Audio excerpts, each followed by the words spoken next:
Okay, welcome everyone and happy Women's History Month. I hope everyone is doing well. I would like to welcome you to session 2 of the New Haven Alumni chapter of Delta Sigma Theta Sororities, The Journey, Bridging the Wealth Gap in Our Communities. Tonight's workshop focuses on women in entrepreneurship. As they say, follow your passion, and if you don't know what it is, realize that one reason for your existence on earth and find it. We are excited for you to join us this evening to continue on your journey to financial freedom. For those who are just joining us, welcome, and those returning, welcome back. Hope that everyone is excited for this amazing lineup of speakers that we have for tonight. Tonight, you'll see that we have an amazing lineup again. We'll have a welcome from our president, Paula Irvin. I'll provide the mission and overview of the Journey series. We have our first guest speaker, Alyssa Bowens Mercado, founder and CEO of Rhythm Brewing and Company, and more, as you hear. Kim Poole, owner and CEO of More Amor Boutique, and Chantel Garcia, the principal for Innovative Consulting and Solutions. Also, we have here Jesse Phillips from the Greater New Haven Chamber of Commerce. He is the in-growth coordinator. So you'll hear more about the opportunities with that. Then we'll have a wrap up and our call to action. Madam President. Good evening, everyone. How's everyone doing this evening? My name is Paula Irvin, and I'm the president of the New Haven Alumni chapter of Delta Sigma Theta Sorority Incorporated. So before I start, please drop in the chat if this is your first time joining us, if you've joined us on the other stops on the journey, or even last year. This is our second installment of the journey. So just drop in the chat if this is your first time joining, you've been on the journey before, and you're back with us. Just want to see where everyone is coming from as we continue along with the series. So Delta Sigma Theta Sorority is a private not-for-profit organization founded on January 13, 1913, whose purpose is to provide assistance and support through established programs throughout the communities. So the New Haven Alumni Chapter was chartered on October 3rd, 1959. So now New Haven Alumni Chapter's legacy to service in the greater New Haven area has focused its involvement around a 5-point programmatic thrust, which consists of economic development, education development, political awareness and involvement, physical and mental health, and international awareness and involvement. The Journey series falls under our economic development programmatic thrust. So as I mentioned before, this is our second stop on the journey, Women in Entrepreneurship. I am so excited to hear from our speakers this evening. I hope you are too. Feel free to use this time to ask any questions you may have about their journey, right? How did they get to where they are right now? And even if you have some questions about how to start your own journey. So again, we use the word the journey because it's ever evolving, ever going. So please use this time to ask questions in the chat. Raise your hand if you wanted to verbalize it, whatever the case may be. This is going to be a very interactive session. And again, thank you for joining us. And we hope that you will join us on the following 2 stops we have as well. Thank you, Lamar. Thank you. So I'll just provide a little overview of what our mission is for this series. Basically, what we are trying to do is empower our community members to confidently navigate their finances in a way that supports their overall well-being, while centralizing and advocating for economic support services through the community's resources available. As you see on the next slide are stops along the journey. As you see grayed out, we had our first session, which was amazing. February 16th, we had a healthy attitude towards your money, which focused more on what money management and your attitude towards it, as in the psychology behind it. Today, we are focusing on the women power leaders in our community, our women in entrepreneurship, right in your backyards. On April 20th, we will have home ownership buying the block back. So we'll have a lot of great information from local realtors and bank programs that are available to us in these communities. On May 18th, one of the most important things to do is figure out what to do with your money that you do have or your potential growth. So we'll be just talking about investments in creating and sustaining wealth. So now let's just get into it. Well, Sora, Paul, will we like to do the polling before we start, or? Yeah, absolutely. So we can launch the poll now and just take a few minutes to answer the poll, please. We just have a few questions for you. Just take a couple of minutes before we get started.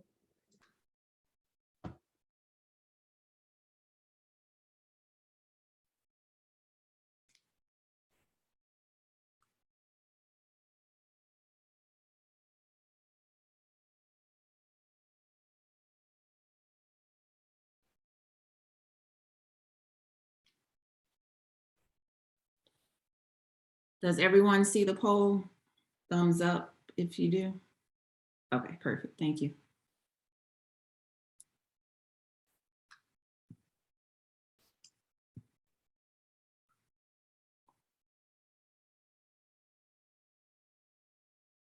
Okay, responses are rolling in now.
All right, well, we're about 60% completed. Oh, it looks like, okay, I'm getting some notes here. So we jumped the gun a little. This is the closing poll. So we got half of the answers right now. We'll relaunch at the end. So it says that about 75% joined to support the New Haven Alumni Chapter. So we really appreciate you all supporting us today. And then as far as first time attendees, we got 50%, and then 50% are members of the New Haven Alumni Chapter. And then the last question that is about applicable, being that we're just beginning the program, is how likely are you to use this information? So 67% said they're likely to use information. So we'll jump right into introductions and get started. Yes, thank you.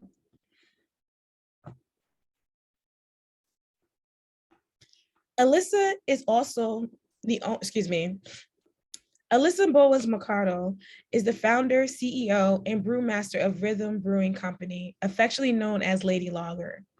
She made history by becoming the first African-American woman-owned beer brand in the state of Connecticut, 4th in the country. Okay, I'm loving that. Alyssa is also the owner, dance director of Alyssa's House of Salsa, founded in 2000. I know all you familiar with it in Westville. Recognizing a significant gap, recognizing a significant gap in the $114 billion beer industry, she has made it her mission to tap into the untapped and underserved demographic in the country. Her story has been featured both nationally and locally.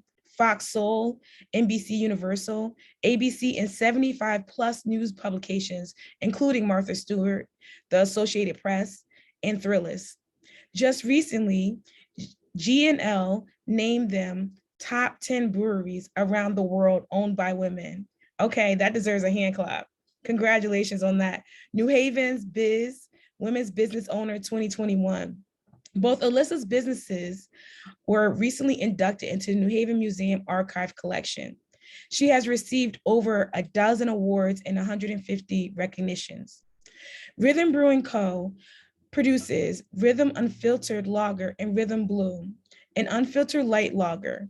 Both products can be found in locations such as Whole Foods, Total Wine, Trader Joe's, Big Y, ShopRite, just to name a few.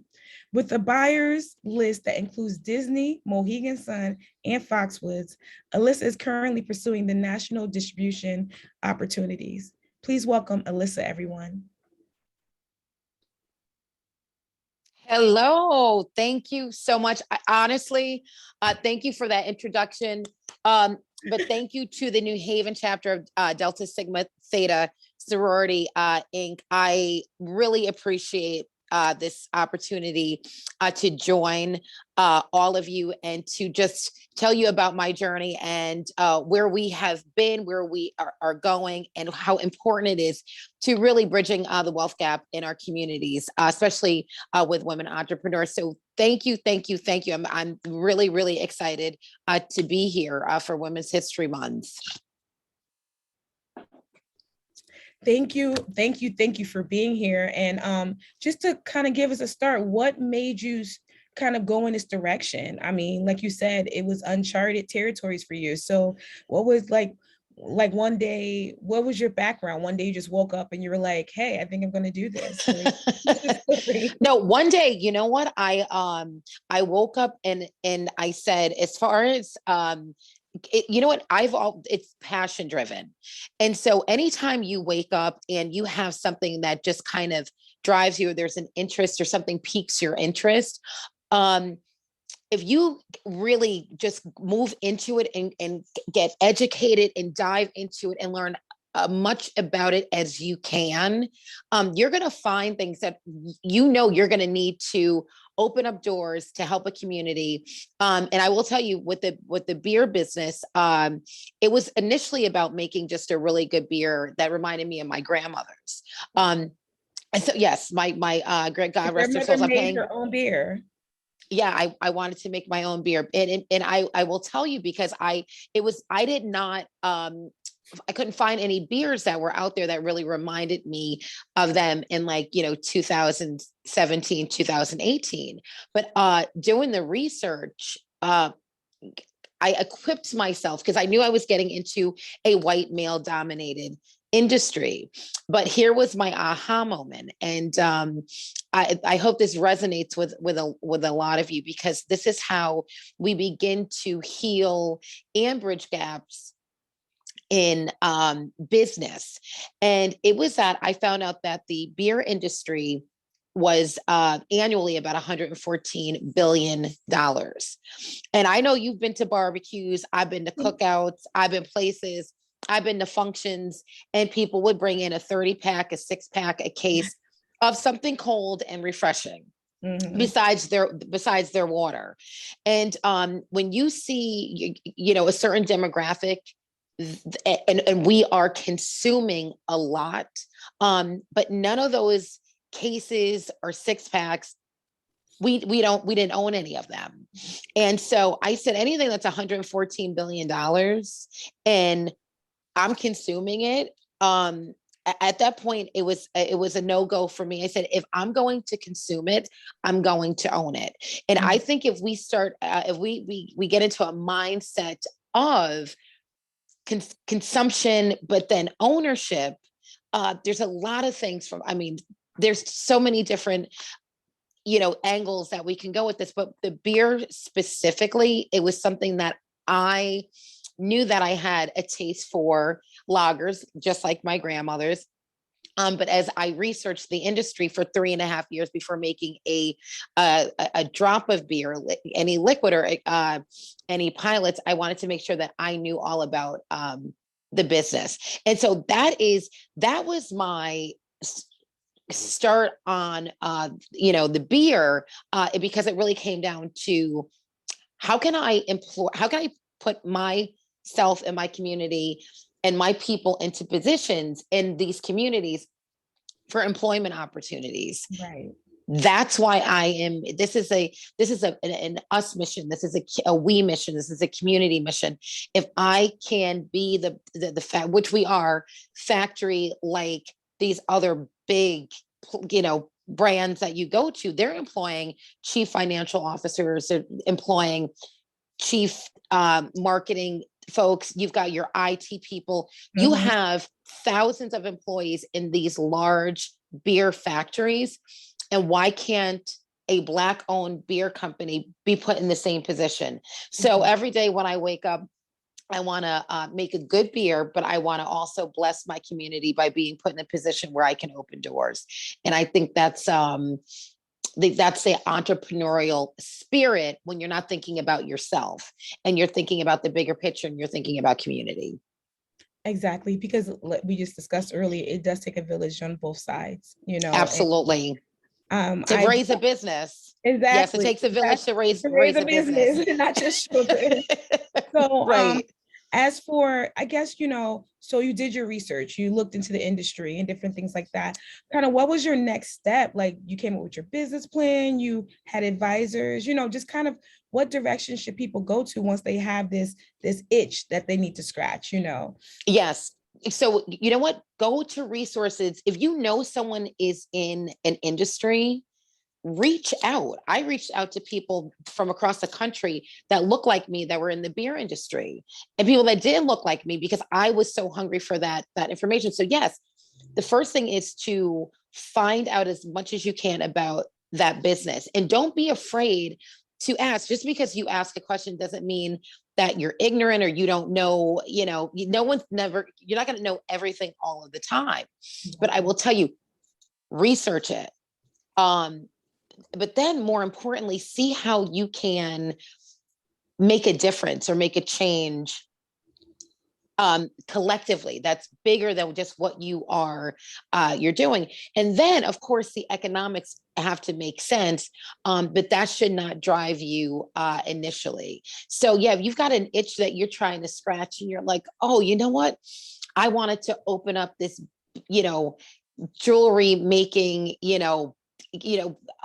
business, then find out where you can source the beads, around the country. Find out local realtors in the area that can get you a building. Find out if there's any grants. Find out what organizations like yourself, you have resources. There are resources out there, because I hear so many times people say, I can't, or I just don't know where to start, or I just don't know how to do it. But I will tell you, my faith has gotten me onto all of these journeys, because God puts people in positions where he uses you. And I would be completely remiss if I didn't go back to, I call it my first child, which was my salsa dancing. So Elisa's House of Salsa. Yes. So, and we've been open for 22 years. I know I'm kind of jumping around, but I can't leave out. It's like leaving out your first child. The salsa, which I love and adore, Elisa's House of Salsa, as you mentioned, in Westville.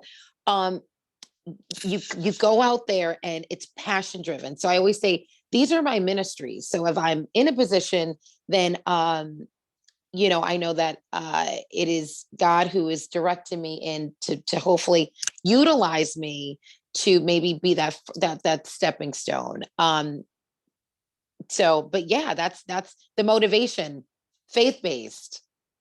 Oh, you're muted. I was on a roll too. So, so for your first baby was the salsa. So even though you're getting all these accolades for basically everything you do, but your first love child is salsa, and this is where you kind of learned a lot of what to do and what not to do when having your own business, kind of the growing yes. pain. But Lamar, I will tell you that before I went into the salsa, I was with the family business. So love to my parents who are still doing their construction. So they have a contracting business. I came home from college, and I joined the family business because during the summers, my brother and I had to go to the office to see what my parents were doing so that they could afford us all this stuff we were asking for. So actually the construction, and I did that for 13 years, and that was wonderful. So I always say this was not my first rodeo in a very male dominated field. I had a taste of business from my parents from a teenager, and then running that. So I segued from construction to salsa at 30 years old, I said peace of mind or financial security. Right. And I chose peace of mind. Right. And I said, I'm just going to go live out my passion. If I'm a broke salsa dancer the rest of my life, then so be it. So Well, that love was what my you do. journey. Yeah. Okay, so that's pretty amazing because you actually do kind of have somewhat of a different story because a lot of people have to get up the courage to do their own business and everything. But you've seen the labors and you've seen it. You grew up in it, My so parents. yeah, your parents. So you were blessed to be able to be like, okay, well, this is what I should expect. But for those that actually do not have that, I don't think that should deter them at all. You know, No, not at we all. Exactly, exactly. We do have a question about your on your Yes. guide. How did you remove the roadblock of the manufacturing process? So what I did, that's an excellent question. So as far as manufacturing the beer, because I will tell you, it was when we got into the industry, we said we're going to shake it up a little bit. Are we going to build a brand or are we going to build a brewery? And I said, all right, we might not have the financing right now to build a brick and mortar. Let's build a brand. Right. Let's do this grassroots. Let's get the community behind us. Let's contract brew. So the question, the answer to the manufacturing roadblock was, let's find some really good brewers here in Connecticut. Let's team up with them. Let's make a few pilot batches of the beer. I knew exactly what I wanted the beer to taste like. So Okay. once I got a couple of pilot batches made here, then let's get it into distribution. So now we were able to manufacture, we were able to find a brewing facility that we can go into and make the beer. And then we had to go into distribution, licensing, get distributors to, deliver to your local mom and pop, into all your big box stores, Total Wines. And this is the great thing that we segued. And so right now, do we need a brick and mortar? We absolutely do. But we wanted to start with the brand. Also, one of your biggest champions, your dad. I actually met him and he gave me a can of your beer before I knew who you were. So I your love dad's it. your Yes. biggest champion. Yes. So I love Absolutely. He rides around with beer. So if you ever see him, yes, he will have a sample. So that's good. I'm glad you He gave me were able to two. find your rhythm. I was just Yeah, like, the red and the so blue. right out of his car. I was just like, okay, I'm taking I know, some. right? Those are samples. Those are illegal. So Yeah. that's good. Because again, we want the community to make sure that they try it. And when you try it, you're sipping on history. So it's great for the story and the morale. Right here in New Haven, we always say Tito's, started off someplace, and the Corona company started off someplace. So why not here, born and bred and from New Haven, the inception. So. And I find that we are so talented in this community that we just need to tap more into our own resources. And Absolutely. that's so important. So so much good stuff, guys. If you have any questions, please put them in the chat. I do have one question. I mean, yes, the elephant in the room, no pun intended. The COVID. What was your experience with this pandemic? And any like experiences that you want to kind of highlight on or discuss or just share with us, because I know it's been hard for everyone. Yes, it has. But I will tell you a couple of things that I learned is that chaos breeds opportunity. And when you are thrown into chaotic situations, that's when you should know that there is a lot of opportunity in front of you that you don't even know. And so we even though we had losses, it was tough for everyone. We saw family and friends. So it was tough emotionally, physically, tough. But as an entrepreneur, when that chaos is thrown at you, it was once the dust kind of settled, or not even settled, it was my opportunity to get in front of people that I will tell you, we probably would not have we would have gotten in front of them eventually, but we got in front of some heavy hitters that, you're getting calls from A-listers and celebs that are saying, I read about it, I got a sample, I'm all the way in Georgia, or I'm in LA, or I'm in Miami. Oh, that's We- amazing. we- and so it's a blessing, because that's when those doors started flying open. So yes, it was bad in a sense that, again, the loss. Mhm. But when you talk about entrepreneurship, that's when you take those opportunities to get where you have to go, when you're thinking you're in the midst, when the world is falling apart. Exactly. You know, you definitely, with that spirit, the entrepreneurial spirit, glass half full, definitely have to. It cannot Always, stop. Yeah. Like, always, you know, always, so always. And I want to say I'm a mentor. If anyone has any questions on this series, and if they've thought about something once or twice or three times about a business, please, you have my contact information. You could share that with your guest. But that's what I have to do. Take the time to maybe just give a little nudge to say, go for it. The time is now. Those three words, the time. Oh, sorry, four words. The time is now. and I'm definitely going to reiterate that the time is now. Thank you so much. Thank You you so are so welcome. much. Thank This has been you. amazing. So, if you want to stay on for a little bit for a little question. Yeah. Oh, Okay. absolutely. Okay. Thank you. 1 second.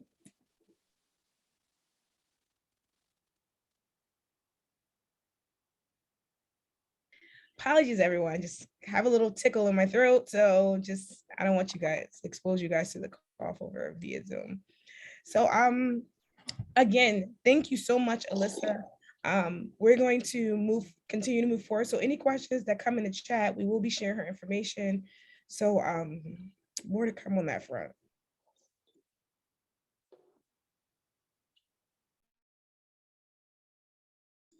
Now we have another great speaker for you, another entrepreneur in our community, Kim Poole. Kimberly Poole, owner of More Amour Boutique Shops at Yale on 1130 Chapel Street, and the Connecticut Post Mall. Kimberly, originally from Baltimore, moved to New Haven in March 2020 to open her brand, MAB. Kimberly has several years of experience in the fashion industry, working at luxury retailers as Neiman Marcus and Saks Fifth Avenue. Since working with the luxury realtors, Kimberly has developed a love and talent for fashion because of its ability to make a woman feel good about themselves. So let's bring Kimberly on. Hi, Kimberly. How are you? I think I have you on mute. You pulling one of my numbers. Sorry, I was Okay, talking. there we go. No, for real, we be on a roll and you silent. Nobody hears you. So Thank you so much for having me. It's an honor to be here. I wouldn't have missed it for anything. Right now, I'm in the chapel location, so I'm like stalking my contractors to make sure they don't disturb me while I'm doing this. But thank you. Women's History Month is very important. It's a very important time for us to acknowledge ourselves and recognize our amazing talents that we have. But it's definitely an honor, and I thank you for inviting me here. no, thank you for taking the time out, because clearly you're very busy. You're at the Yale shops, that's big, and you're at Connecticut Post Mall. So definitely, so you're a transplant. I did Yes. not know you were originally from Baltimore. Okay, I love B-More. Let me tell you that. We love New Haven too, but always have an amazing time in Baltimore. So what brought you here? All right. So my husband is originally from New Haven. Okay.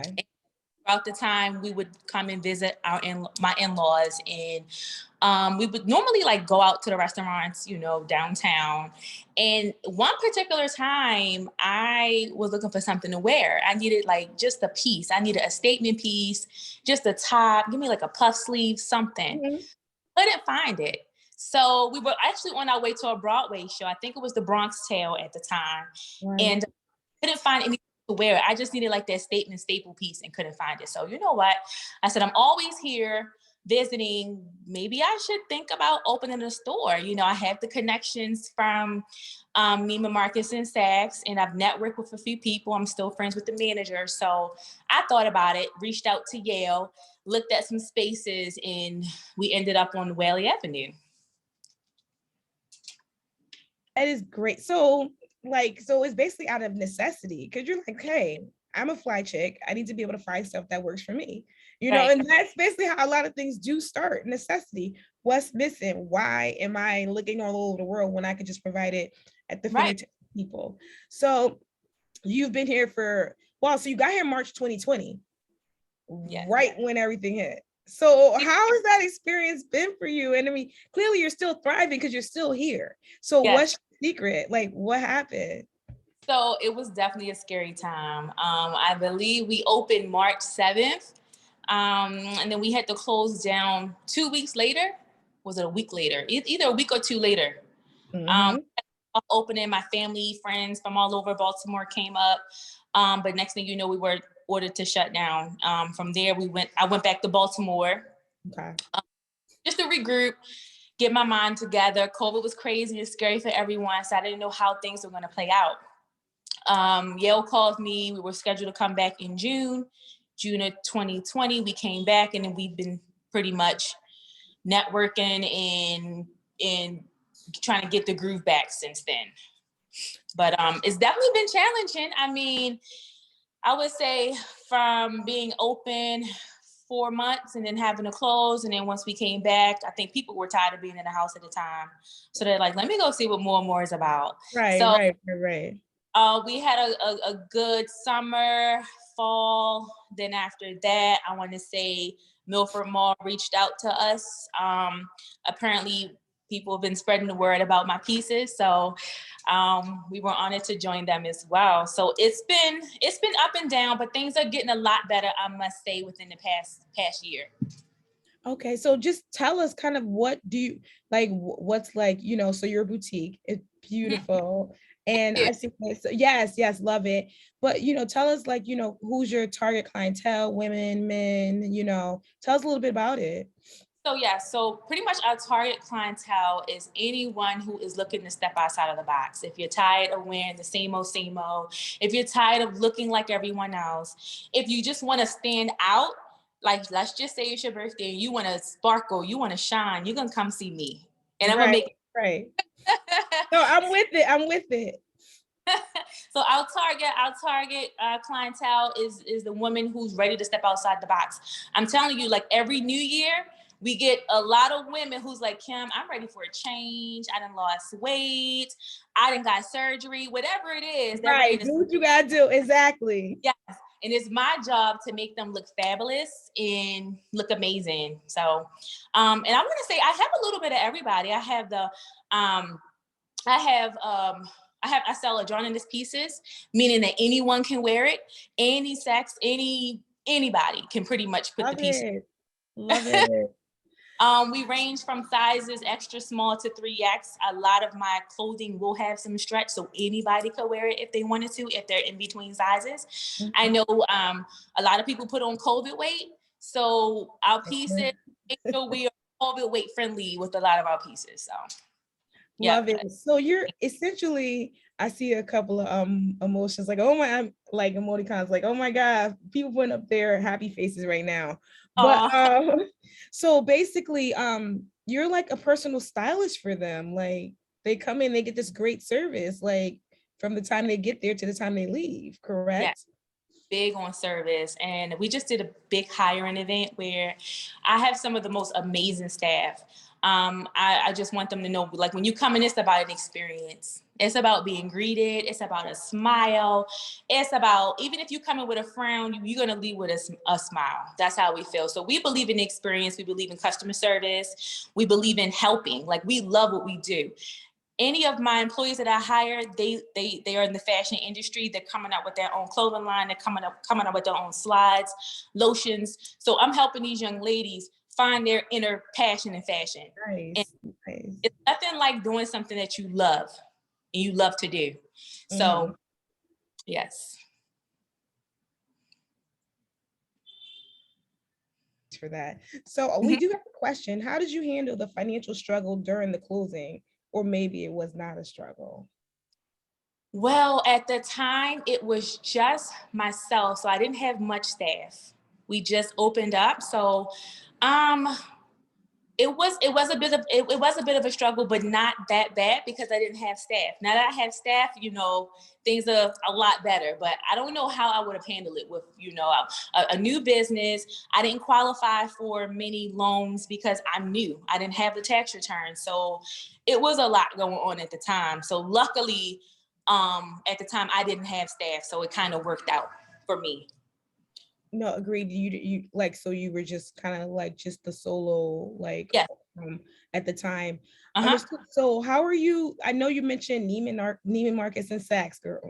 Like you fancy, and I love those stores. So those are all about experience also. But the great thing I'm loving is that I feel like when we walk into your store, we won't feel the side eyes or different things like that. And I just so kind of what I know you're like, I need something for me, but how do you utilize those channels to kind of add value or help out your business? So I'm sorry, could you repeat the question? My apology. Yeah, so basically with your network being Saks and Neiman Marcus, how did you utilize those channels to kind of enhance your business or add to the value of your own boutique? Yes, so working at Neiman Marcus and Saks, I pretty much I worked in the buying department. I also worked in visual merchandising, so I got to meet some of the great designers. I sorry designer that I met at Neiman Marcus in my store, so I'm super happy about that. But I pretty much just networked. I went to a lot of the fashion weeks. I interned at Bergdorf Goodman for free just to learn the ropes of buying, so, and that pretty much helped me now. I'm sorry. That pretty much helped me now. As far as when it comes to buying, who to order, where to order. I have a lot of designers or suppliers all over the world. Turkey, I have some women-owned brands from Cali, all over New York. I have some plant-based, like it's just amazing how many suppliers, that I have and that are actually happy that I'm, a Black woman in business and in Connecticut. So right, in Connecticut, that's the big part, because yes. usually, like you said, we would have to go to the city or Baltimore or whatever to get those fancy clothing. But so basically you weren't afraid to put it out there. There was a sacrifices that you made in order to build your network. You said you Bergdorf Goodman, come on, that's amazing, but you did it for free because the experience was more valuable than actually the dollar at the time. I knew I had a goal to obtain, and I just, I knew that if I went there, they would see how hungry I was and determined that I was to network and to get those suppliers that I needed. One of the things that also helped me was I attended a workshop in Baltimore. There's like boutiques all over, all down in DMV, DC, Virginia, Atlanta.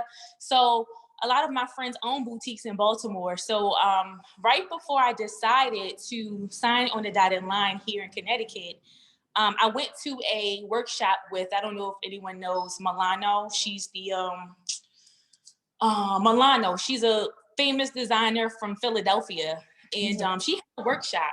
So I attended her workshop. I paid the money. I think it was a lot, but it was a few guest speakers there. And I just sat there and I listened. I took notes. I asked questions. I asked a lot of questions. And just to kind of get familiar of the fashion industry, she's more like urban streetwear, but she's making a killing and she's doing amazing. So that's another thing. I attended workshops. I interned. And also I have a lot of friends that also have boutiques as well. So I kind of took notes and learned from them as well. So that's where we circle back to that village. Yep, correct. Exactly. Yes. It really does in every aspect of our lives. This is so amazing. Like, I'm super excited. Do you have an online presence? Like, do you have a website, different things of that sort? Because I can imagine. So when you came in June, correct? You were at the Yale shops primarily. And when did you open at Connecticut Post Mall? So we opened Connecticut Post Mall Labor Day. So Labor Day was our first day, Labor Day of last year. And it's been busy. We're on the second floor right across from Hollister. You can't miss us. Okay, you cannot miss that. Right, exactly. I'm super excited because Connecticut Post Mall ain't what it used to be. I know. So it's kind of an accolade to be in there now before. So we do have a question. How do you see the online shopping changing on how we buy our clothes? If that makes sense. I think I know where the question is going. I think it's more like I think online is never going to go anywhere. People are always going to shop online, but you do have your certain amount of people who are like, I want to try it on. I want to see I want to know the material. I want to see how much spandex is in those jeans. I need to try it on. So I think online will always be there. And I think stores too, like, the brick and mortars, we're here for the people like myself. I need to go in, I need to try it on. Right. I remember ordering online prior to opening my store. And if something didn't fit right, I have a whole trunk full of returns, and I got to make sure I make time to return it back in a certain amount of time. So and because you missed that timeline, I am guilty of that. Look. So if I understand the question correctly, online isn't going anywhere, but I think people are also probably getting tired of online and wanting to come out to the stores now. So I completely agree. And like you said, what really brings them is that experience. They know they're going to go there. They're going to get a grade A, A++ experience. And they, sometimes it's like, what, let me just go treat myself, and it's important because like guilty of online shopping also, you kind of try to figure out, okay, it's 3% spandex. Is that going to stretch right? Or, exactly. Like, is it really like, is it like silky or is it polyester?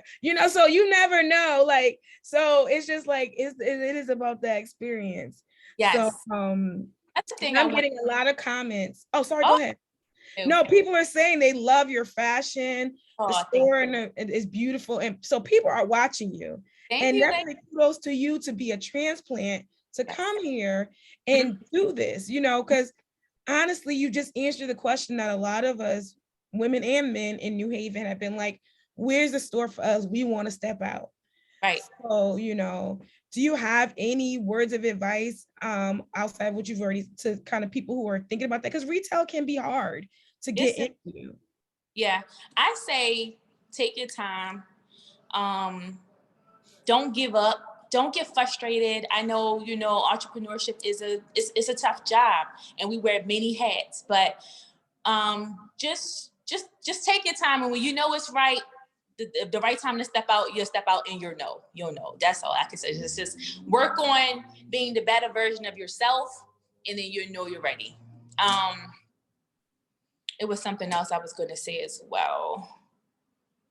And don't give up. Don't give up. Like, even if you start this entrepreneurship journey and you feel like, oh, it's going slow, it's not working out, just stand strong and keep the faith. It's going to all work out at the end. Exactly. I mean, and I think that it's important that to be an entrepreneur is huge, and it's very challenging. So sometimes it does weed out those who, feel like, oh, maybe this isn't for me, but just give it another second thought, like look at it and see, because if you came up with the idea, it's something to explore. It's okay to take a step back and be like, you know what, maybe I'll go back to work. Maybe I'll go back to work my 9 to 5, and then when the time is right, I can bounce back. So don't get discouraged. Just keep going. I mean, I could easily got discouraged and said, okay, COVID messed everything up. Right when you started, exactly. I kept the faith. I kept going. I got a praying family too. My family's very religious, so we support each other. And having a strong support system is important too. My husband is very supportive, so I thank God that he's there. Like, Kim, we're gonna keep doing it. Don't give up. So. Yeah, just keep your head up and keep the faith. That's all I can say. So I don't know if you're gonna remember this, but I did run into you and your husband one time too. And you was like, you said something, I like your coat or something like that. She's like, here, check my shop out. I got your card. So that's why I called you. But yeah, like exactly. Look, it's all about the networking. I met these random people, random people, and they just gave me their card and their beer. And I'm like, oh, okay, so this is how we keep it going. And, like you said, the village, your family praying for you, your friends praying for you. Yes. So we just got to continue to be there for each other, our community. We got to be one. We Absolutely. really do. So, okay, perfect. Does anybody have any questions at all? We definitely going to share your information for your boutique because I'm going to see me this weekend. But thank you so much. Thank you so much for taking the time to share.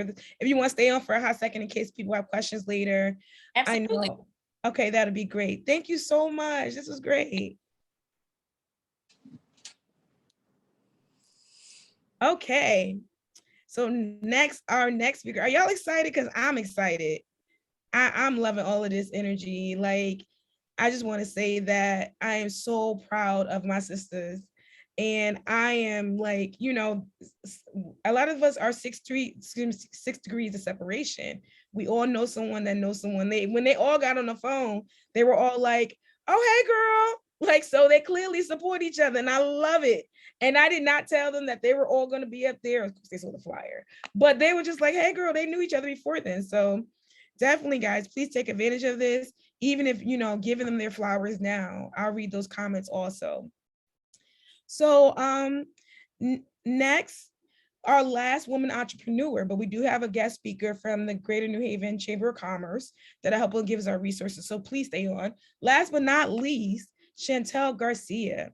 Chantel Garcia is the principal and owner of Innovative Consulting and Solutions, ICS, and has over 14 years of managerial accounting and operations experience. She was the first woman of color to become a CFO of her previous role, where she overcame a predominantly white male space in corporate advancement and has successfully proven her ability to consistently guide organizations toward achieving its goals. I know everyone's familiar with that.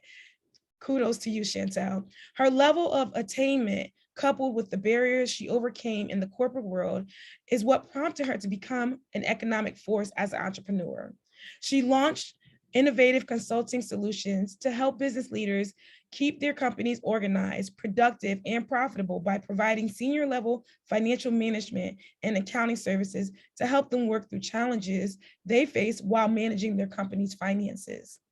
Chantel is also an engaged member of the New Haven business community, where she serves as treasurer of the board of directors for Literacy Volunteers of Greater New Haven and a board member for the Connecticut Women's Consortium. She lives in New Haven with her husband and 3 children. Thank you, Chantel. I think we need to, let's see. Let's get Chantel up here. Hi, Chantel, how are you? Doing very well. How about yourself? I'm pretty good. Thank you. Thank you. So thank you for sitting patiently and hearing everybody's stories, but I know that you guys are all each other's champions. Tell me a little bit about how you got into this, because this is a whole nother realm of entrepreneurship, which is, needs to be topped a little bit more by us. So go ahead. Tell me a little bit about your business and how you got started. Absolutely. But before I do, it would be remiss of me to not pay homage to the ladies that went before me. Even though I'm a speaker today, I'm sitting back and I'm just like at awe. I've heard Elisa's story. I actually know Elisa. I've taken salsa classes with her from when I was in high school. And so I've known her for years. And always hearing her speak about her journey always continues to encourage me. So yes, I wanted to make sure I said that. But I started ICS actually back in 2013. It was something I've always done on the side. I knew I wanted to start my own business. It's something I started when I was finishing my master's program. I quit my job. I was a single mom, and I was, I'm going to start my job and start my business. But, it takes time, and it's always, you're scared, right? I'm a single mom. I have someone to be responsible for. I just can't start a business. And years passed, I worked while I went to school full time and went along that journey. And then after my last role, and actually during COVID, I was like, you know what? I think this is it. And I think like a lot of entrepreneurs, they were just like, I'm done with the 9 to 5. I think I want to do my own thing. And it really pushed me to having that downtime during COVID really made me realize, like, you know what? I do want to do my own thing. I want to join the forces out there with other women. I can do this. And I dived right into it. Little savings. And it was like, you know what? It is what it is. And it has taken off so fast, faster than I could imagine, honestly. And I'm just so blessed and very grateful. I moved into my new office last month. I thank you. I hired an employee. I have contractors working for me. I'm just like adding more staff. Things are moving so fast and people are calling me. Like I said, I'm just so blessed and I'm so grateful.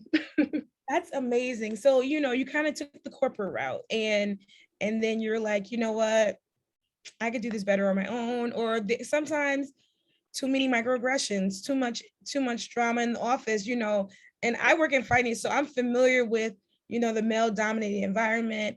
A lot of times, even if you're women, you're the only Black woman in the room. Like, it's a lot of things that you have to deal with. So it's not just focusing and being an expert in your career, but just kind of being able to have on that face when you're out there. So kudos to you, because I know a lot of people like, you know what, it's that one phone call or that one email that, you know what, I'm just gonna do this on my own.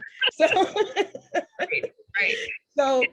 So you said that, so a lot of people may be in this position, they want to do something, but funds may be low or resources may not be available. So kind of what advice do you give them on being able to just kind of like, hey, let's just do it, make the sacrifice? Because you had a lot of things like people depending on you. You had a child, so it's a lot. That's a whole career with you. Right, exactly.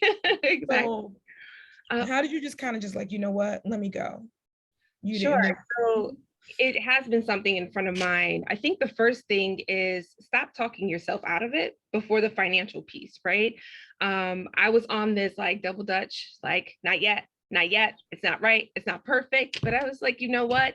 If you are walking in faith, right? And you're not in control, just go for it. And spoke to my husband. He's like, I've been telling you to go for it. Like, go do it. We will figure it out.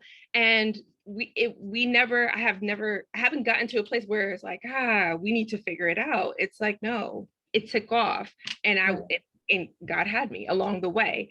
And so I would say, if you are really passionate about something, if you're really passionate about starting your business, pour your heart into it and go for it, right?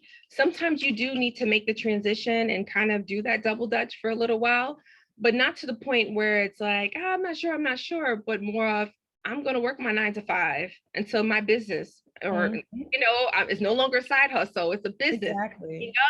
Now I'm going to make that transition and sketch out a plan. Everyone's introduction and transition into the business world is very different, and depending on the industry that you're in. But I think the most important part is to not talk yourself out of it, and don't listen to everyone too, because not everyone is going to be as brave as you are, right? To make that transition and to take those steps. So. Yeah, exactly. A lot of people do have their opinions, but you're the one that's in the trenches. So tell us exactly what kind of gives a high level. I know you can't go into too much, but of what you do, because you actually help businesses become more profitable or more sustaining, correct? That's correct. Yes. So ICS offers 3 different types of services. One is like QuickBooks training, or QuickBooks training and bookkeeping trainers for entrepreneurs who are not ready to hire a bookkeeper or an accountant to manage their finances for them, but they want to understand how they can do it themselves. So that's more of like the entry level. The second level is, okay, well, I don't have time. I want to focus on my craft. I need to hire someone to help me figure this out. And that's where we come in. It's like, okay, let us take it over for you. We'll meet, we'll talk about your financial goals, we'll work with you. And the next step is really for those entrepreneurs or for those businesses who are really growing. They need to understand their budgets. They need to understand their performance, some forecasting, cash flow, and all of that. And really working with them and being a financial thought partner to help them work through things and being a soundboard. So that's very, very high level. Of course, there's many other services under that, but really just my passion is always about financial literacy, honestly, and especially within our community, right? That's not something that we historically have been really good with, how to manage our money. And even though I focus more in the corporate and business space, how we manage our personal funds really speaks to how we would manage our funds for our business. So they really go hand in hand. So a lot of what we do is not just, okay, let's take it over for you and we'll just do it, don't worry about it. There's a learning piece to it as well. So I meet with all of my business owners or all of our customers, our clients quarterly, and we'll look at the numbers together and I'll say, here's what I see, right? Hey, we're looking good. And okay, let's look at your targeted goals. Yeah, I think you're on track. Here are some other things. I think you can, save some money in this area. You may want to switch vendors and just work with them, right? Mm-hmm. Sometimes I've been told I give more than I actually receive, but honestly, like, I feel like it's my job to provide that service and really help business owners and entrepreneurs understand the numbers and be successful in their role. Your numbers are tied to everything that they do. You have to measure your metrics. How do you measure your profitability and your margin? How do you know when you're supposed to go up on your prices? How do you remain competitive? When do you scale back? All those things. So really helping them work through all of those challenges is key. No, and I think that's really important because a lot of the entrepreneurs, they start because of love of something. So they're doing it and they're just having fun and they're just like, oh, they're just doing it. Just maybe I'm being a little too literal, but maybe putting the money in the shoebox, not really paying attention to it like that. So right. For them to get the education on profitability and, loss and different things like that, kind of like that black and that black area, like, so just being able to do that, I think that's really important. And so I'm hearing that you're kind of like a consultant, outsourcer, and also like auditor at the same time. Yes. You wear a lot of hats, I'm seeing. A whole lot of hats, yes. And, a part of building my team is making sure they either have experience in all those areas or one of them. And also coaching them too to grow. So a big part of my staff is actually they're all women first off, and women of color. And so we try to diversify things, but most of us are women of color. And part of me, it's so important to provide that mentorship and opportunity for growth. So the first thing I say going in, or even during the interview process, is I'm growing and I want you to grow with me. This is not, oh, you work with you work under me, we're growing together. There's a lot in my space. Even though I own the business, I am still learning, right? And I welcome that. But also as I learn, I'm teaching as well. And just to give space for our, other women and individuals, who knows, we might hire some men too if they work with a team of dynamic women. But just providing that space for a mentorship and growth and just a success. We have to feed off of one another and help each other. So and I think that's really important in a leader, and being able to recognize, how to delegate things or understand that, okay, I may not be an expert in this area, but I'm gonna bring somebody in who's an expert and we're gonna teach each other. So, so that's really important. In the room all the time.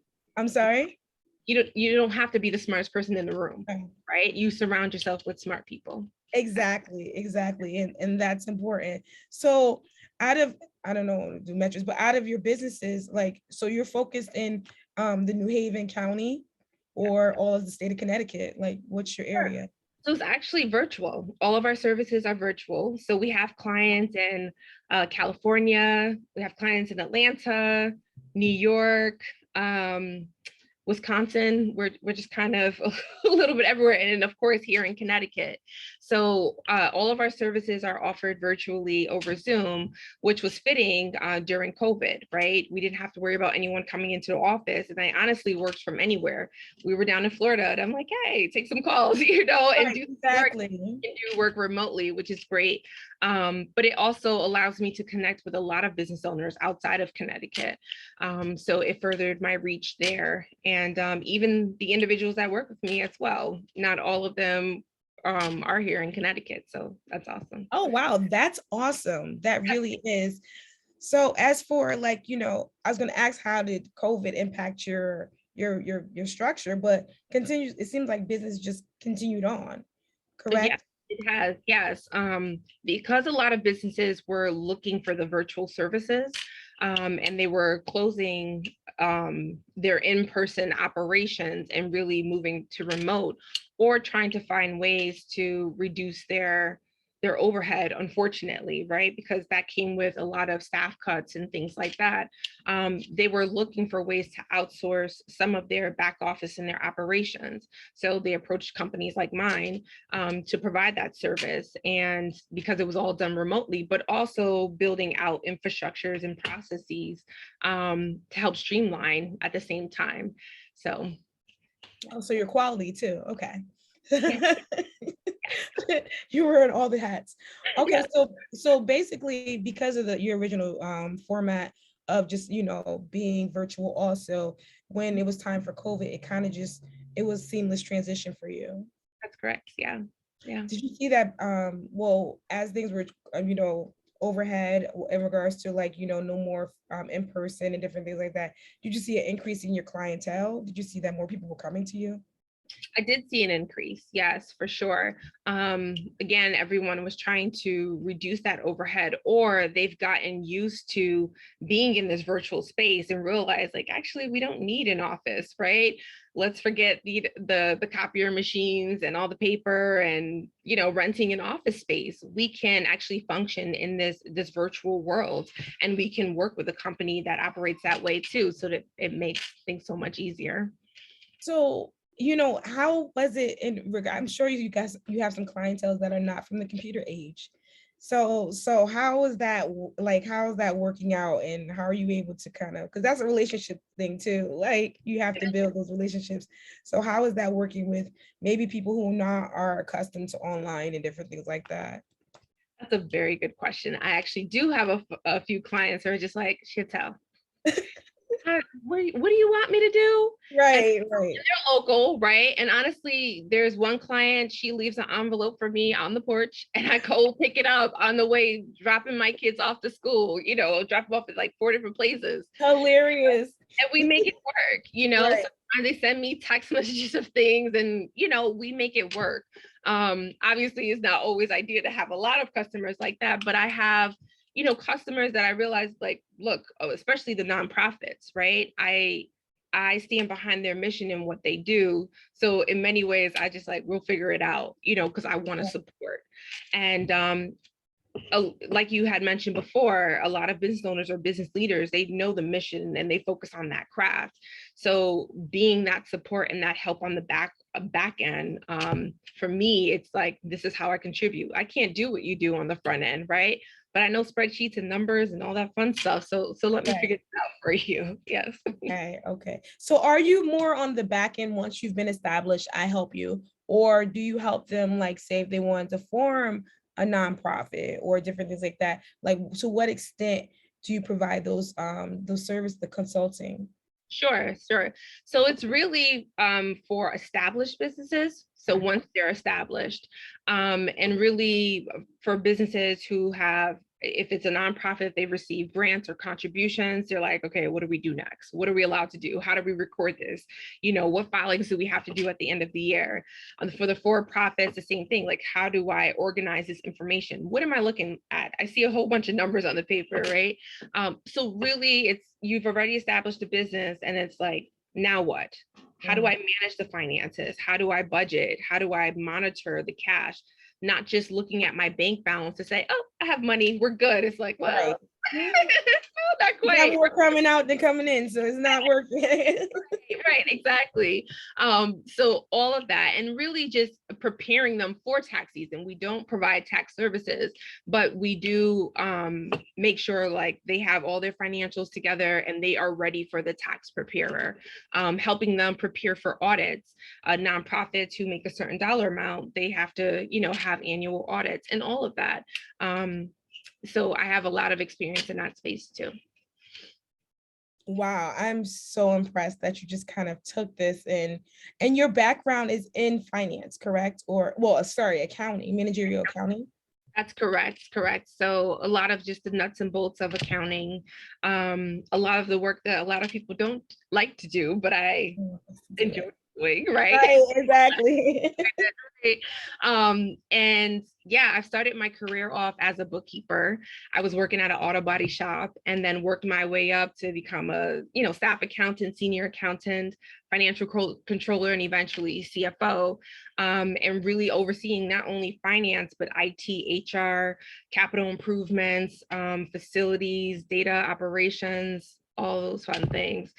So it really, my background and just my experience has allowed me to have a holistic view of how a business should operate. And so this way I can work with businesses and say, hey, not only speak to the accounting piece, but hey, here are some other areas that you can use some help with as well. This is great. I don't know about you guys, but I'm so excited. I'm in finance, so she's speaking to my heart right now. So, okay. So do you have any words of encouragement or anything? Because, like you said, we have a brewery, Salsa, we have a boutique, and we have a pretty much a consulting firm, like for a financial consulting firm for established businesses. So, do you have any words of advice for people? Because it may be areas that are untapped that, they be nervous to go into, or that already have kind of giants in there. Because I'm super excited about more to come. Alyssa did say that she's proud of you and she loves seeing you on your journey. So, but do you have any advice, especially when you go into a market that you're dealing against Fortune 500 companies and different things of that sort? Right. I would say it's very intimidating, right? But I think that's also the fun part, where it's like, all right, I'm in a space that I know I don't belong. All right, let's do this, right? You start breaking those or tapping on those glass ceilings, like, hey, I'm here, right? And you work on chipping that away, and not being afraid, of the challenges. Challenge is what helps us grow, and growth is never comfortable. So you have a choice to either be stagnant and where you are and comfortable, or you can choose to be, just really challenged and forced and shaped. I think that Lisa had said it before, as far as tapping into finding mentors and finding people, to speak to that are doing what you would like to do. And making sure you're tapping into and leaning into all the resources that are around you, not being afraid of asking questions, right? Not being afraid to fail. Failure comes with it. If you think about our life's journey thus far, we failed so many times, but we learn from experience, and that's what makes us grow. Like, that's how we grow. We grow from experiencing. So just stepping out of our comfort zone for sure, and then just willing to go with it. Just willing to go with that. Exactly. Anything worth having is not easy to come by. Right. So thank you so much, Chantel. If you can stay on, we do have Jesse from the Chamber of Commerce to come on. So we may have more questions, and we'll move on from there. Thank you, Chantel, so much. Does anybody have any questions before I move forward? I think they're just sucking it all in, guys, because I'm seeing all these positive comments. So let me see.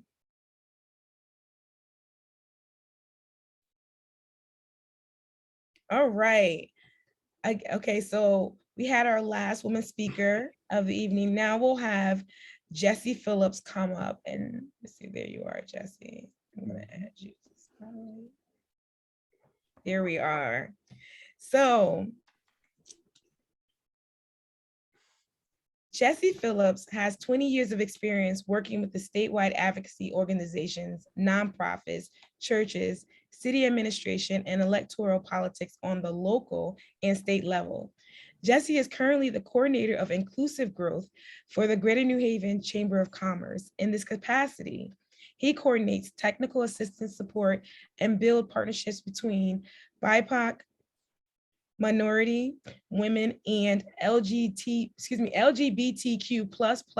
owned businesses and corporations with majority owned businesses around mentorship and procurement opportunities. Jesse worked previously with organizations around capacity building and community engagement and government relations, such as the Urban League of Southern Connecticut, Connecticut Coalition for Achievement Now, and Faith Act for Education. Currently on the board of directors and co-founder of the Booker T. Washington Academy Charter School and on the board of directors of the Connecticut Anti-Defamation League. Jesse, thank you for joining us. It's a pleasure. Hey, Lamora. Hello. So I know you're loving being surrounded by all these beautiful women, successful women. Absolutely. Absolutely. I love Deltas. Been around them since I was 18. So I grew up with a lot of them that are up here. So it's good. It's good to be among family. So you're with family. Good. Yeah, this is family.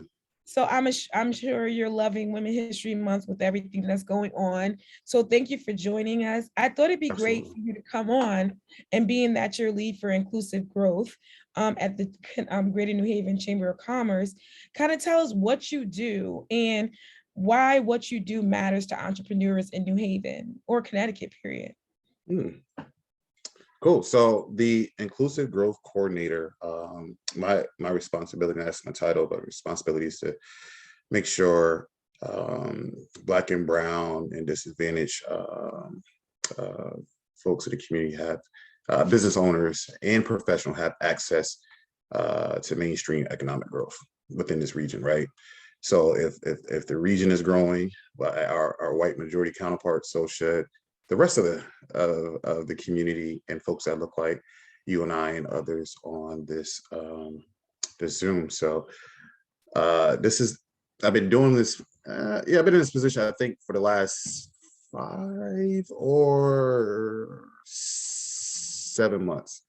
Okay. I can't remember. So I've been here for 2 years and 3 months, and this is the 3rd position I had. So definitely growth within that. So basically I'm hearing you're saying no minority entrepreneur left behind kind of is your initiative. Yeah. To me, yeah, you're absolutely right. You're absolutely right. I met some of the speakers that spoke here. 3 of them are, all 3 of them are actually chamber members. 2 of them came on board during actually our Join Day, which is something that we coordinated last year. We did it for the 2nd time this year. Out of our 900 and we don't shy away from this. Out of our 952 member chamber, you probably could count how many folks of color were members of the chamber during Join Day.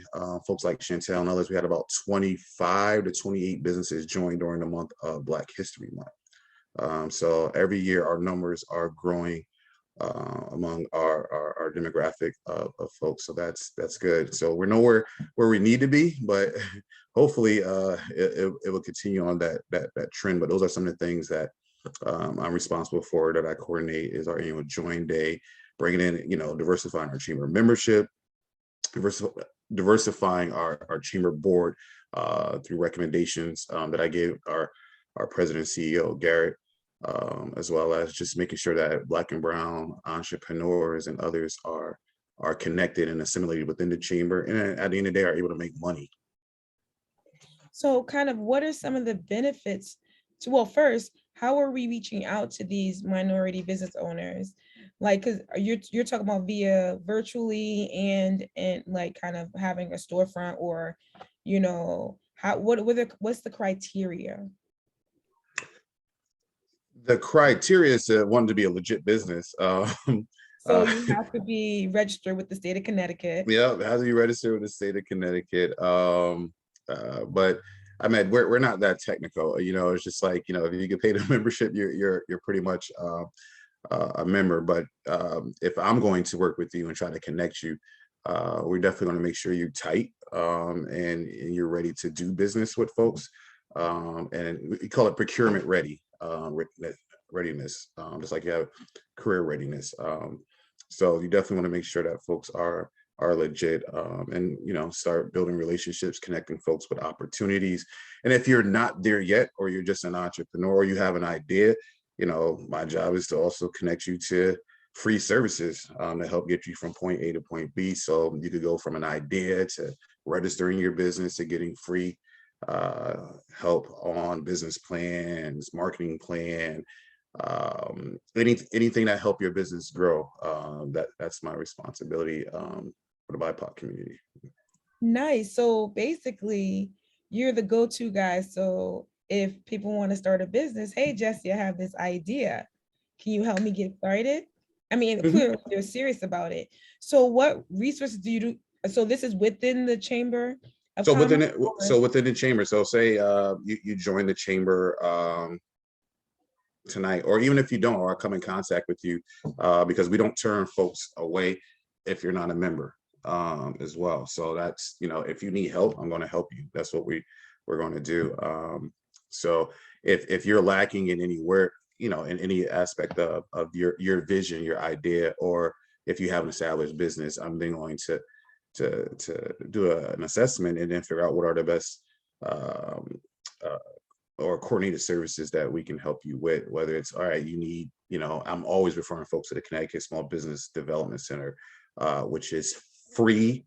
For those of you who are existing business owners, that is free. That office is subsidized by the federal government in the state of Connecticut, and they work actually out of the chamber office at 900 Chapel Street on the 10th floor.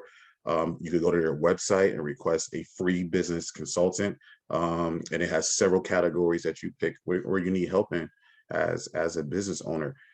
If you're not a business owner and you have an idea, or you're just starting out first year as an entrepreneur, definitely going to connect you with places like Knowmpreneurs, which is an accelerator program for entrepreneurs, or Concord Lab, or Black Business Alliance, or Greater New England Minority Supplier Development Council. Wherever you are at, or whatever stage you are in your business, I'm going to help coordinate. So we don't personally coordinate service. Offer services like that, but our strategic partners that either work in our office or that we have alliances with, my job is to coordinate you and then follow you through that process. And it's not like, all right, I connected you, you're in their system. All right, let me know how it is. I'm definitely tracking and making sure that you're getting the services that you need. So this is amazing, because a lot of what you're telling me is news to me. So how are we getting the word out to the community that outside of us talking today, like how would people know Connecticut, Greater New Haven Chamber of Commerce, how would they know? Well, the most basic and immediate and quick way is to go to social media, follow the chamber, Greater New Haven Chamber of Commerce on Facebook, on Instagram, on LinkedIn, and definitely on my page. I share a lot, especially for our community. And to be quite frank, I only personally share stuff that I'm involved in. That's just only because that's pertinent to my community. It's probably more broadly on my LinkedIn page, but I definitely stuff that has anything to do with BIPOC. I'm making sure that when we have events, webinars, programs, services, which is ongoing. We're always doing something around that space. We just recently did Meet the Bankers, which was specifically targeted for the Hispanic business community. Anytime around Black History Month, or I'm sure we're about to do something around Juneteenth or Pride, like there's something or program that's always targeted for entrepreneurs to either network, mingle, or to get resources. And then we have a built-in library on our page, depending on whatever issue you're dealing with as a business owner. There's a Zoom or a webinar that's pretty much a library for you to just research on what you need and what's pertinent to the needs of your business. Okay, so just curious. So have you had the experience where you've seen someone come to you with an idea, you point them in the right direction, you connect them, and then they came back as a member of Chamber of Commerce with their established business? No. Absolutely not. That and it's not. No, that's. It's not. But that's what it's for, correct? Yeah, that can happen. Absolutely. I'll give you an example. There's some folks that have not gotten into that phase yet, but ever since, for instance, one of the things that's under my responsibility with the chamber is coordinating our cannabis and hemp activities or working groups. So we stood up, the only chamber actually, I believe, in the Northeast or Wow. East Coast that actually had a functioning cannabis working group.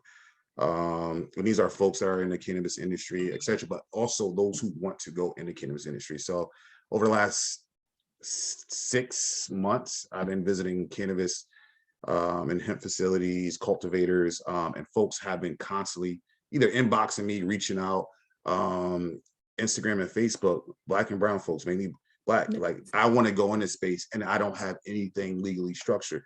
And I'm from that moment on, it's like, all right, let's get you a name, let's get you registered with the government. You might not be able to open up a bank account just yet, but that's theory to some credit unions. But a lot of folks from our community are definitely interested in that space, and we're helping them and getting them registered through the basics. Because at the end of the day, before you even go down that road, you still got to have the basics. I mean, that industry is no different than any other business, right? You got to have a name, what's your product?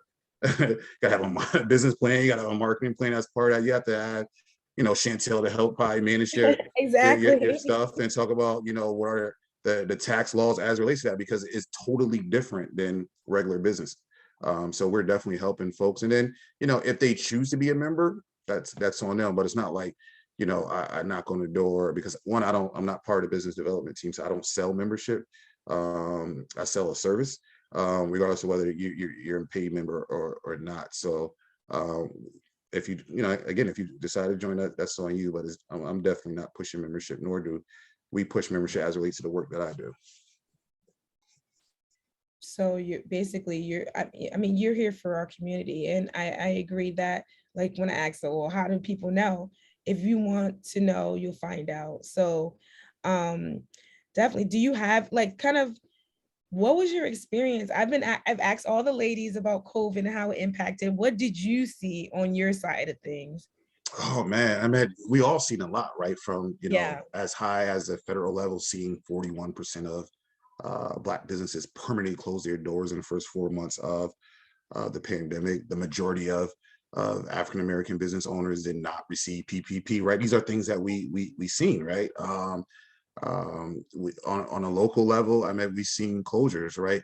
And one of the things that I'm starting, and I'm sure some of you probably have seen the same research, is trying to figure like, all right, why these numbers were so bad for us, even though we're starting to rebound. I mean, African American women are actually leading this, right? The most entrepreneurs that are starting businesses within the last year, right? That rate, like, Black women are outpacing white women, Hispanic women. So that's an amazing story. But during that time frame, it's like, all right, why these folks are not, why were they impacted? And keep in mind that most Black entrepreneurs are in our own community, which is not a bad thing, right?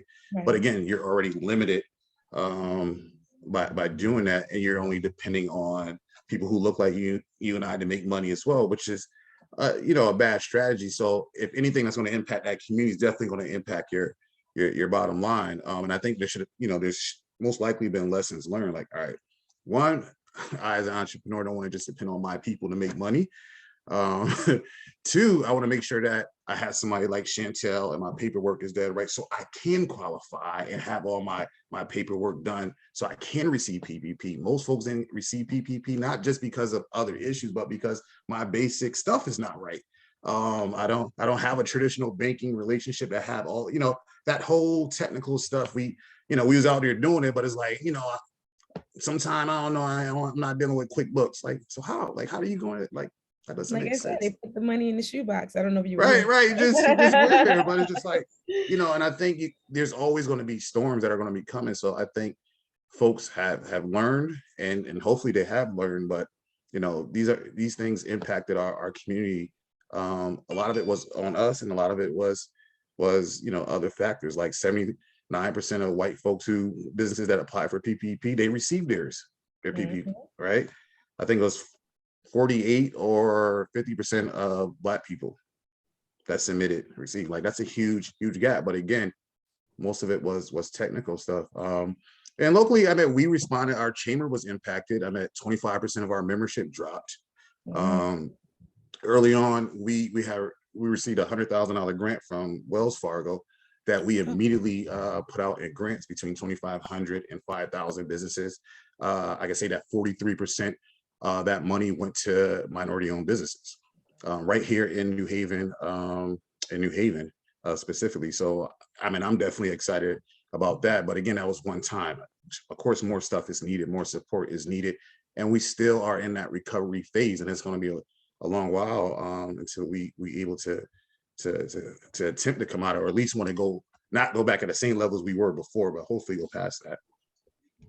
No, I definitely agree with you. Like, it's a start, but it's not anything to pop the champagne bottles for right now. Right. Not just yet. Be up here by 75, 80%. Exactly. Mm-hmm. Exactly. So this is amazing. Like, and I'm loving how the one thing I believe is that you've had a consistent message between everyone. It's just, you got to make sure your paperwork is right. And one thing is like, and this is simply, Lamar, if you in business, take care of your business. Right. Like, exactly. No, agreed. It is, you have to take care of your business. It is like Alyssa said, your baby. Mm-hmm. And one thing we never lack of is ideas. We are naturally hustlers by heart, creative. So many ideas we have, but we just have to put it on paper and make it legit. Absolutely. We have to. And we have to make sure that people because we got to get the credit for our work. Mm-hmm. And be recognized for that. So that's important. But thank you so much. Okay. Sorry, I thought we had a question. But thank you. No. Thank you guys for allowing me to share the stage with all these women. It's like, why is there a man on this is women's history. Well, because I think it's important for people to hear what happens at the Chamber of Commerce, because we need to know this is in our community and a lot of us don't know about it. I love it. I love it. Anytime I could be around you beautiful Black women, I just love it. So okay, Jesse. I seen the profile picture, right? Thank you so much, Jesse. I will be providing everyone's contact information. If you don't mind, Jesse, I'll send your emails. So if people have questions on how to get started, or even I know you're not pushing for membership, but it is a resource, guys. And what's important is our networking. Yeah, and please follow me on social media, Instagram, Facebook, LinkedIn, all you guys. Yeah, so thank you again, Jesse. Again, No if anybody has any questions, please circle back to me and we'll keep this going. Have a good night. Well, don't hang up, everybody. Don't hang up. But I get to hang up, right? If you want to. Bye, Jesse. Bye. Okay, so a new segment that we have had to the journey. I hope everyone's been enjoying this. I feel like I've come away with so much information and I'm so motivated. Even like your little hobbies that you want to kind of bring it into fruition. Next, we'll have our social action co-chair, Mykesha Bellamy, come and speak about topics that are relevant to what we're discussing tonight and legislation out there and what we can do. Good evening. As Lamar already stated, I am Mykesha Bellamy Relaford, and I am the Social Action Chair for the New Haven Alumni Chapter. Delta Sigma Theta sorority has been involved in social action almost since its inception. And for over 109 years, we have been upholding the legacy of our founders, continuing the work of addressing issues that impact public policy and social justice. Did you know that less than 24% of the businesses in Connecticut that received COVID financial relief were women-owned businesses, and that women's entrepreneurship and economic empowerment are important to achieve inclusive economic growth at all levels of society? In addition, if you were to examine the economic status of Americans, it will reveal an unattainable racial wealth disparity.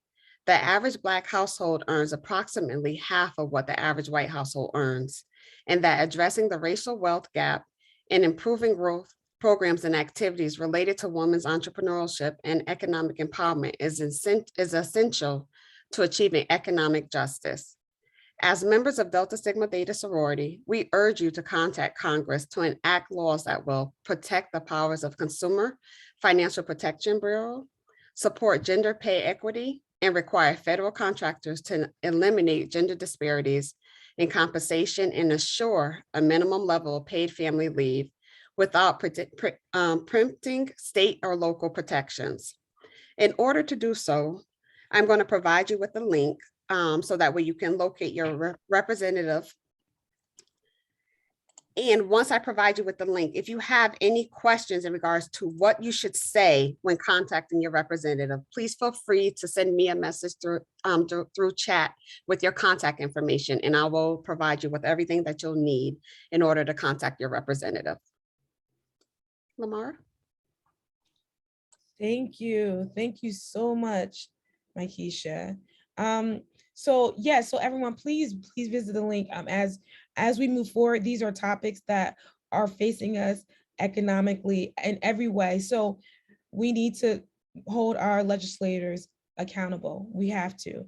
So next we'll just have, I know we started the poll earlier, but we'll just finish it off with a couple of questions as just for a little bit of feedback. So Katrina, if you can launch the poll. I launched it.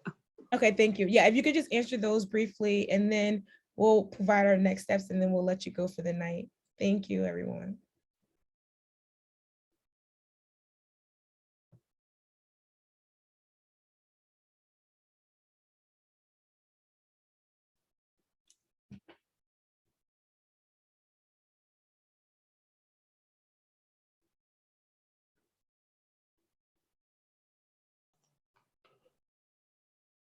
Getting there, about 80%.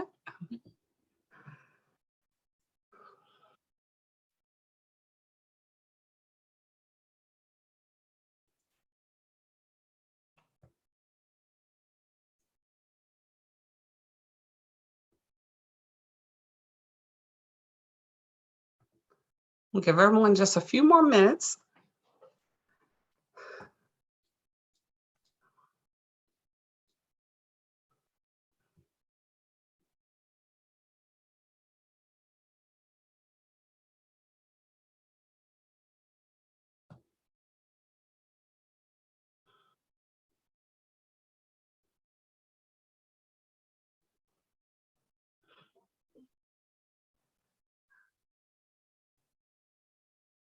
All right. So we're at 70%. I think it might be including us in that number. Yeah. All right. So thank you for those that completed the poll. So Lamar, let me yes, go thank and you. share. So thank you so much for attending this session. Again, everyone, I hope everyone found that the information was very informative. I learned a lot. I took a lot back. I feel like I know the women in our community a bit better today. And everyone has their story and their journeys. All you have to do is ask. And that's okay. We're willing to share. We are a village. So next, what we'll be discussing is home ownership, our favorite topic, really getting that generational wealth going. We're gonna buy excuse me, it is buying back the block. So owning our communities again, getting back to that. So please, we have a QR code there that you can go ahead and scan, or just go back to the link that you used for tonight's event and register for the event April 20th. I hope that everyone had a good evening. I will pass it on to our Vice President, Katrina Rice. Thank you, Katrina. Yeah, thank you, Lamar. And thank you for all our guests, for all those that participated, and all our presenters. That was just phenomenal. I was sitting over here in awe with seeing so much power that has been done. And so I personally wish you much success and your continuous growth with your companies. Our president, Paula Irving, who you met earlier, had to leave. So I will have the opportunity to close you out, as Lamar mentioned. So we have some upcoming events, and we want you to stay connected with us. We always try to serve our community and bring great programs and events to you. So we are in Women's History Month, and I am just extremely excited for this Sunday. We have our upcoming Women's History panel discussion we're going to have, We Rise, Women Empowered Through Music. So it's going to be a great Sunday afternoon. So after you get out of church, get your kids settled, had your brunch, join us for this engaging conversation where we'll talk about how music inspires us and has really helped us in so many different levels of our life, through our communities, through our culture. So we're so extremely excited about that.